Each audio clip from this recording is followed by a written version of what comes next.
What if the book of Genesis, which is the basis for what we know about creation and the fall, is only part of the story? An edited version perhaps to hide truths so powerful that if revealed, they could change everything you believe about God, humanity, and even the origin of evil. Today, we will not just read the familiar words. We will discover together an ancient testament, a secret history that finally tells what was purposely hidden about the first and most terrible rebellion in heaven. Long before any serpent appeared in the Garden of Eden, few have had access to what will be said here. If you are a true seeker of the truth behind the Genesis that has been presented to us and long for a deeper understanding of the divine plans, leave your like, subscribe to the channel, and prepare your spirit. The knowledge we will share today has the power to transform your faith and your vision of the universe. The journey we will take together will unveil secrets kept for ages, and you are our special guest for this revealing exploration. Many of you who seek the truth have probably felt that the common explanations of sin and the war in heaven do not tell the whole story. They seem too simple for such grand and divine events. You wonder, why would an angel of light like Lucifer rebel? And was this really the only great betrayal in heaven? This feeling that something is missing is not by chance. It is an ancient calling in your spirit, a desire to know the full story. A story that, according to this hidden testament, was kept hidden so as not to shake a faith that was still growing, or perhaps for even more secret reasons. This hidden testament, with clues found in ancient books not included in the Bible and in old stories passed down from generation to generation, does not seek to diminish the power of God. On the contrary, it seeks to show how the divine plan is even greater and how the struggle in heaven is much older than we imagine. It suggests that the rebellion we hear about is, in fact, just one chapter in a vast saga, a battle of giants that began before time as we know it existed. Understanding this true rebellion is essential because it shows us who the real enemy is, how the fall really happened, and surprisingly, what our true role in all of this is. So brace yourselves. What we're about to reveal here, based on this almost forbidden account, goes far beyond what is commonly heard. We will take a journey back to the beginning of everything, before Adam even walked on the earth, to discover who really fought in that first war, for what reasons, and what were the terrible consequences of what may have been the mother of all rebellions. What you are about to hear may be strong, even shocking. But for those with attentive ears and a heart thirsting for profound answers, this lost knowledge may be the key to unlocking the greatest secrets of our faith. Don't leave there. This hidden testament is not a physical book you'll find gathering dust on a shelf somewhere. It is a collection of scattered truths, whispered in ancient texts that many considered lost or too dangerous to read. Think of the Book of Enoch, fragments of manuscripts found in distant caves, or even symbols and stories that ancient cultures recorded, perhaps without fully understanding their meaning. These loose pieces, when assembled, begin to paint a startling picture of the true rebellion, an event so primordial that its shadow stretches to our own day, influencing the very foundation of our faith. Before light as we know it was declared, before the earth took shape, there existed a heavenly order different from the one we have been told of. The hidden testament speaks of beings of immense power and wisdom, not just angels as we imagine them, but perhaps more ancient entities, early emanations of the divine will. These were not simply servants. They were active participants in the majesty of the boundless cosmos. But what could disturb such a vast harmony? What spark of discontent or ambition could arise in a realm of pure light and power, challenging the very source of all existence? The true rebellion described in these accounts was not simply a power struggle, as some stories simplify it. It was a fundamental clash over the very nature of creation and the free will that was about to be granted. Some of these primordial beings, upon envisioning the divine plan for new life forms, beings with the capacity to choose, to love, and perhaps even to be like their creators in spirit, would have objected, not out of simple envy, but out of a deep fear of the consequences of such freedom, or out of a pride that prevented them from accepting a universe where others could ascend. The consequences of this first and most profound descent were cataclysmic, far beyond a simple expulsion. The Hidden Testament suggests that this rebellion caused a fracture in the very fabric of reality, a disharmony that echoed throughout the cosmos, and that made necessary a new beginning, a Genesis rewritten. It is here that history as we know it begins to fit together, not as the absolute beginning, but as a divine response to this original conflagration, an attempt to restore order and offer a new path in a universe already marked by a war of unimaginable proportions. So who exactly were these primordial beings, the protagonists of this true rebellion that the Hidden Testament describes? They were not simply angels like those who sing praises or carry out orders. Think of them as the first great consciousnesses to emerge in the universe, endowed with a power and understanding that we can only begin to imagine. Some ancient traditions, those that have not been completely erased, call them the Shining Ones or the firstborn of light. They were not rival gods to the Creator, but rather magnificent expressions of His own glory, in charge of aspects of the cosmic vastness that predated matter itself as we know it today. The root of the disagreement, the seed of the true rebellion, according to these ancient accounts, was not a simple desire to seize the throne of the Most High. It was something more subtle and perhaps more tragic. When the divine plan to create new beings who would possess the dangerous and glorious gift of free will, capable of loving by choice rather than by nature, was revealed, a split occurred. Some of these primordial beings, out of cosmic pride or genuine fear of the chaos that freedom might generate, questioned the wisdom of this plan. They saw freedom as a potential flaw, an open door to disharmony in a universe that had hitherto known only the perfection of the one will. The Hidden Testament details that the result of this opposition was not just a theological argument between beings of light. It became a schism, a separation of essences that vibrated throughout the fabric of existence. Imagine primordial energies, once in perfect harmony, now in direct opposition. There was no hell as we understand it, nor a heaven as a fixed place for the righteous. There was, instead, a state of increasing disorder, a shadow expanding where before there had been only light. It is this disorder, this echo of a primordial conflict, that would have resulted in the formless and void state that we find at the beginning of Genesis that we know.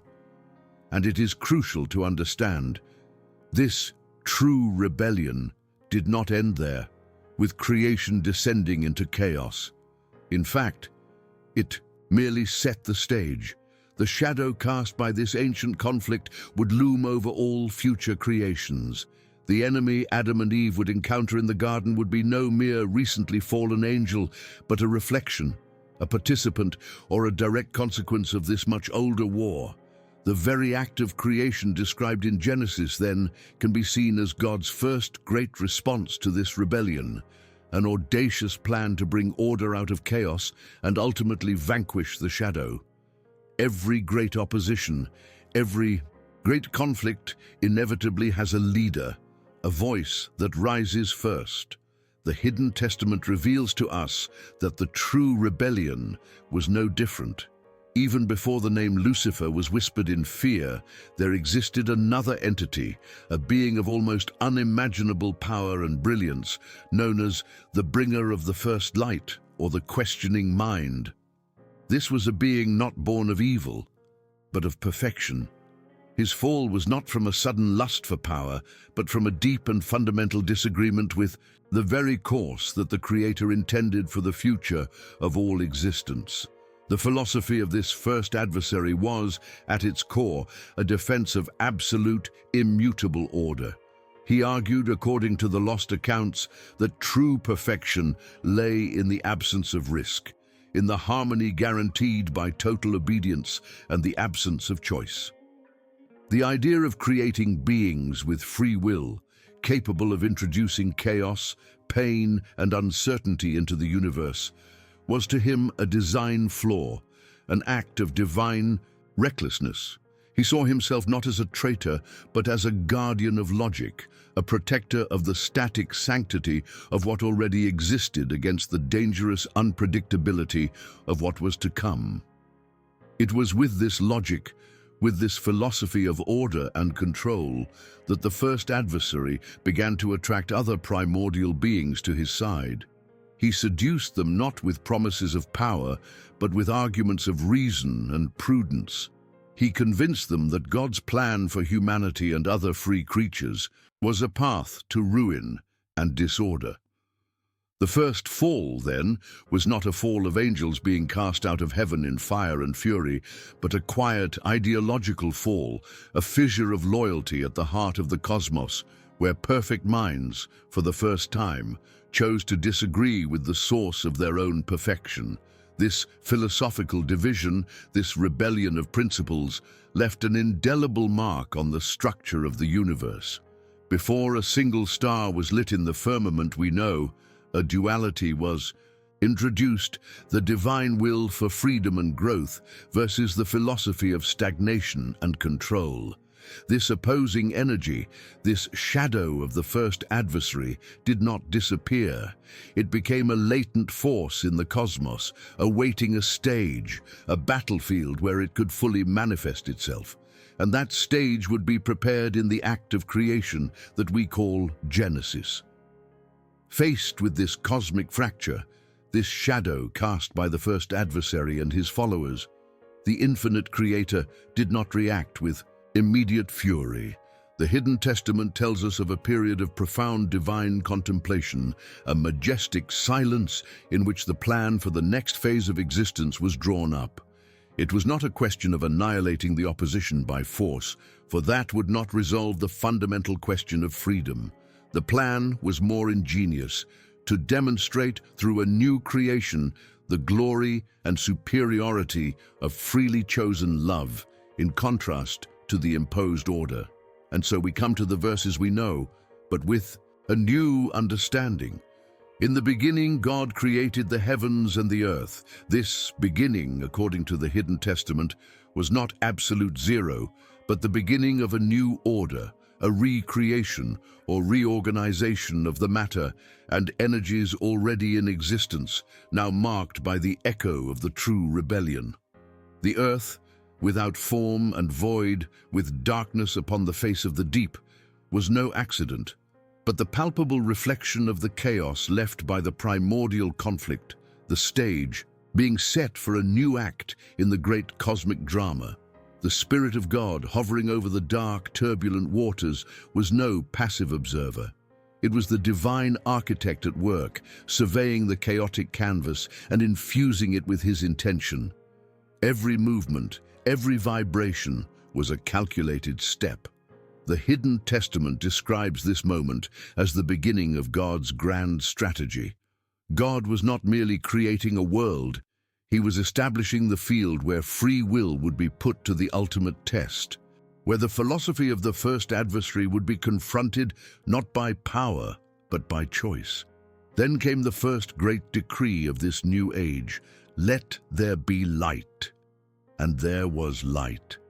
This was not just the creation of the physical light we know, but a powerful symbolic act. It was the assertion of divine order over pre-existing disorder, the first offensive against the shadow that had spread. It was God declaring that even in a universe touched by rebellion, His light and purpose would prevail.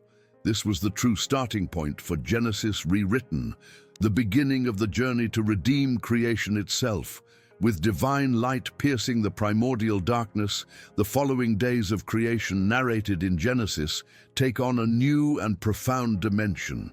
The parting of the waters, the emergence of dry land, the sprouting of the first vegetation, each act was not just a miracle of formation, but a strategic step. The Hidden Testament reveals that God was, layer by layer, building a fortress of order and life, a domain where his glory could be fully manifested, a direct counterpoint to the chaos and desolation left by the true rebellion that had shaken the foundations of the cosmos. The creation of the sun, moon, and stars, the luminaries in the heavens, went far beyond simply marking days and seasons. It represented the establishment of a divine rhythm, a visible celestial order that stood in contrast to the darkness and empty timelessness that had reigned after the first great conflict. These heavenly bodies, according to ancient accounts, were like sentinels of the new age, beacons proclaiming God's rule over the reorganized universe, constant reminders that light had conquered the primordial darkness and that a new time had begun. The Creator then filled the waters and the heavens with living creatures and the earth with animals of every kind. This explosion of life, in all its diversity and beauty, was not just a demonstration of creative power. The Hidden Testament shows us that it was a direct response to the philosophy of the first adversary, which preached stagnation and control. Each creature, moving freely in its habitat, was a celebration of divine goodness, a hymn to freedom and the joy of existence, filling the world with the vitality that the shadow of rebellion had tried to stifle. All these great acts of ordering, from the separation of light and darkness to the flourishing of animal life, were methodically setting the stage for the culmination of Earth's creation. The world was being carefully shaped, balanced, and beautified, not as an end in itself, but as the perfect home for the beings who would be the center of the next chapter in this cosmic drama. All was ready for the arrival of those who would be made in the image and likeness of God, the bearers of free will, destined to confront the echoes of the ancient rebellion. Then, with the world prepared, a garden of perfection as its epicenter, the Creator spoke the words that would echo through eternity. Let us make man in our image, after our likeness. The Hidden Testament emphasizes that this was no casual act, nor a simple continuation of the creation of the animals. It was a moment of cosmic significance. Humanity was being shaped into something entirely new, a being who would carry within him the direct breath of the divine, a mirror of the glory of God himself, destined to have dominion over the new earth. The most striking and, at the same time, most risky characteristic of this new creature was the gift of complete freedom, free will. The same capacity for choice that, ages before, had divided the primordial beings and generated the true rebellion, was now being granted to humanity. Why? The Hidden Testament suggests that it was God's definitive answer to the first adversary. It would be through the free choice to love and obey, made by finite and fragile beings, that the superiority of love over control, of freedom over imposition, would be demonstrated forever and ever. With the creation of man, the earth was no longer just a restored planet. It had become the center of a spiritual drama that spanned the universe. The shadow of the first adversary, that opposing energy left over from the true rebellion, would inevitably be drawn into this new creation. Humanity, as bearers of the divine image and the gift of choice, represented both God's greatest hope and the prime target for the forces that wanted to prove the divine plan. Flawed. Unbeknownst to them, Adam and Eve would be the protagonists on a stage set by a much older war. In his original state, according to the secret accounts, Adam was not only an innocent being, but a creature of immense potential, living in direct and pure communion with his Creator. There was perfect harmony between man, nature, and God. Yet this innocence was also a vulnerability. Adam was unaware of the depth of the true rebellion, the true nature of the shadow that already lurked, and the complexity of the cosmic conflict into which he was about to be immersed. This original purity would be the first battlefield in the war that now turned toward Earth. The Garden of Eden, as revealed in the Hidden Testament, was much more than a mere earthly paradise. It was a sacred meeting place between heaven and earth, a place where humanity, in its original purity, lived in perfect harmony and direct communion with the Creator. But this sanctuary was also, by divine design, the place where Adam and Eve's freedom of choice would be put to the test. The two special trees in the center of the garden were not mere whims. They symbolized either the path to eternal life through obedience or the path of independent knowledge, with all its dangerous consequences. It is in this scenario of perfection and potential that the figure of the serpent appears. The Hidden Testament offers us a deeper insight into this being. It was not just a cunning animal, but a channel, an emissary of that ancient shadow left by the true rebellion, perhaps even a subtle manifestation of the first adversary itself. This opposing force, with its ancient wisdom and understanding of cosmic dynamics, knew exactly where to strike. The innocence of Adam and Eve, the curiosity inherent in free will, and the desire to know more. The temptation, then, was not simply an invitation to eat forbidden fruit. It was, in fact, a replay on a human scale of the philosophical conflict that gave rise to the true rebellion. The serpent offered Adam and Eve the promise of being like God, knowing good and evil, independent of divine guidance. It was the same idea of autonomy and self-sufficiency that the first adversary had advocated ages before. It was a crucial test of whom Adam and Eve would trust and of the true meaning of the freedom they had been granted. When Adam and Eve gave in to temptation, the consequences went far beyond mere personal disobedience. The Hidden Testament explains that this act had a cosmic impact. In a way, it tragically validated the first adversary's concerns about the danger of free will. Even more serious, the fall of humanity opened a breach, allowing the shadow of that ancient rebellion to infiltrate deeply into the world and into human nature itself. Genesis, rewritten, thus gained a chapter of pain and separation, and the heavenly war found a new and tragic battlefield on earth. With the fall of Adam and Eve, the Hidden Testament tells us that the world, once a reflection of divine harmony, felt the impact deeply. The loss of innocence was only the beginning. The curses pronounced upon the serpent, upon the woman, and upon the man were not merely punishments, but the natural consequences of the entrance of disharmony into the new Eden. The earth, which had been prepared as a sanctuary, began to manifest thorns and thistles, symbolizing the struggle and suffering that would now be part of the human experience, a direct echo of the influence of the ancient shadow. The expulsion from the Garden of Eden, such a painful moment in the narrative as we know it, is seen in the Hidden Testament in an even more complex light. It was not only a punishment for disobedience, but also an act of divine mercy and necessity. God needed to protect humanity from an even worse fate, that of eating from the tree of life in their fallen state and living eternally in separation from Him. Furthermore, Eden, now touched by the influence of rebellion, was no longer a safe environment for the fragile seed of divine promise that needed to be preserved. Even at this moment of apparent victory for the forces of ancient rebellion, the Hidden Testament shines a beacon of unquenchable hope. The words spoken to the serpent about the seed of the woman crushing his head take on an even deeper meaning. This was not merely a prophecy of future conflicts on Earth, it was a declaration of cosmic war, a reminder that the Creator had already mapped out the path for the final defeat of the first adversary and all his influence. A promise that, despite the fall, redemption would come.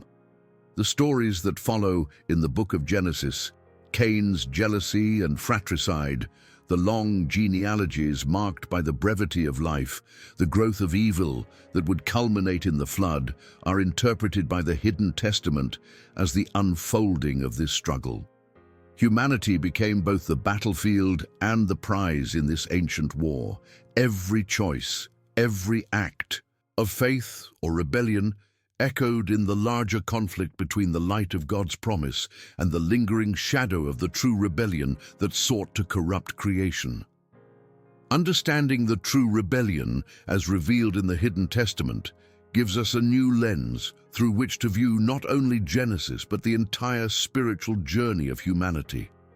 We realize that the struggle against evil is a battle with much deeper roots, an echo of a conflict that predates our own existence. God's plan for redemption, then, emerges not as a simple response to Adam's fall, but as a masterful divine strategy devised in the face of an ancient cosmic crisis. This knowledge can empower us by showing us that our daily struggles are part of a much larger confrontation, but also part of a divine plan of restoration. The Hidden Testament, in lifting the veils of the true rebellion, does not leave us in despair, but points to the ultimate promise of the victory of the light. The ancient prophecy that the seed of the woman would crush the head of the serpent resonates with even greater power when we understand the true antiquity and depth of the adversary. Every act of faith, every choice for good, aligns with the divine purpose of completely restoring creation and banishing forever the shadow of the first adversary. Human history, with all its challenges, is an intrinsic part of this cosmic triumph that has already been decreed. This journey through Genesis rewritten and the Hidden Testament is just a glimpse of the mysteries that await those who seek with an open heart and discernment. True faith does not fear the difficult questions, but is strengthened by finding deeper answers, even if they challenge what we have always been told. We will continue to explore these hidden truths here on our channel, connecting the dots between sacred texts and the whispers of forgotten history, so that together we can grow in wisdom and understanding of the vast divine plan. And if this truth burns in your heart, leave your like, subscribe to the channel and activate the bell. And now we have a members area. By becoming a member, you bless this work and help us to continue producing edifying and revealing content like this. May the search for truth always light your path and strengthen your faith. Until the next revelation.